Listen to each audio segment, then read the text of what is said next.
السلام علیکم ورحمۃ اللہ وبرکاتہ۔ آج میں آپ کے لیے لے کر آیا ہوں ایک بہت ہی اچھی کہانی جس سے ہم نصیحت حاصل کر سکتے ہیں۔ اگر ہم اس پر عمل کریں تو ہم انشاءاللہ اگر کوشش کریں گے تو 5 وقت کی نماز باقاعدہ جماعت سے پڑھ سکتے ہیں، اور جو لیڈیز سن رہی ہیں وہ بھی نماز پڑھنے کی ان کی بھی نیت بن جائے گی۔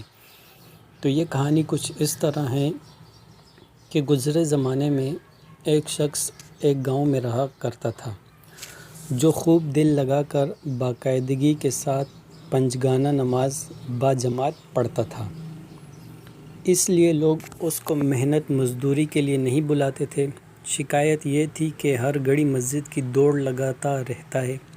ایک بار زمیندار کے گھر شادی تھی، کام کرنے والے کم پڑ گئے تو اس کو بھی بلا لیا۔ اس نے اس شرط پر آمادگی ظاہر کی کہ نماز باجماعت ہی پڑھوں گا۔ زمیندار صاحب آمادہ ہو گئے۔ کام جب ختم ہوا تو اس کی مزدوری 10 پیسے بنی۔ زمیندار صاحب نے اس کو چوانی دی جو 16 پیسے کی ہوتی تھی۔ وہ غریب بہت خوش ہوا۔ سر شام دکان پر پہنچا، گھر کی ضرورت کا سامان لیا، ماں کے لیے گڑ بھی لیا تاکہ وہ اپنی پسند کا حلوہ بنا دے۔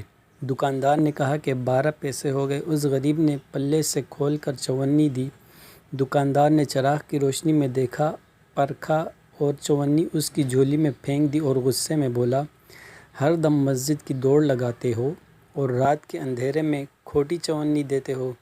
یہ سن کر وہ غش کھا کر گر پڑا۔ جس نے سنا سناٹے میں آ گیا۔ کسی نے بتا دیا کہ یہ چوانی تو ابھی زمیندار صاحب کے گھر سے اس کو ملی تھی۔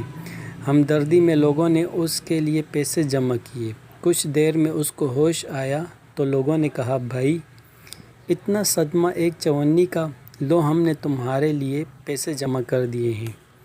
وہ شخص بولا، صدمہ چوانی کھوٹی مل جانے کا نہیں، خیال یہ آیا کہ اگر قیامت کے دن اللہ نے میری نمازیں یہ کہہ کر میرے منہ پر مار دیں کہ یہ کھوٹی ہیں تو کہاں جاؤں گا۔ اس کہانی سے یہ سبق ملا کہ اپنی عبادت کو خوشی اور خضوع سے ادا کرنا چاہیے، اس کا دکھاوا نہیں کرنا چاہیے۔ صحیح طریقے سے جس طرح عبادت کی جاتی ہے اس طرح عبادت کرنی چاہیے۔ اللہ ہماری عبادتوں کو قبول کرے اور ہمیں 5 وقت کا نمازی بنائے اور ہمیں گناہوں سے بچنے کی توفیق عطا کرے۔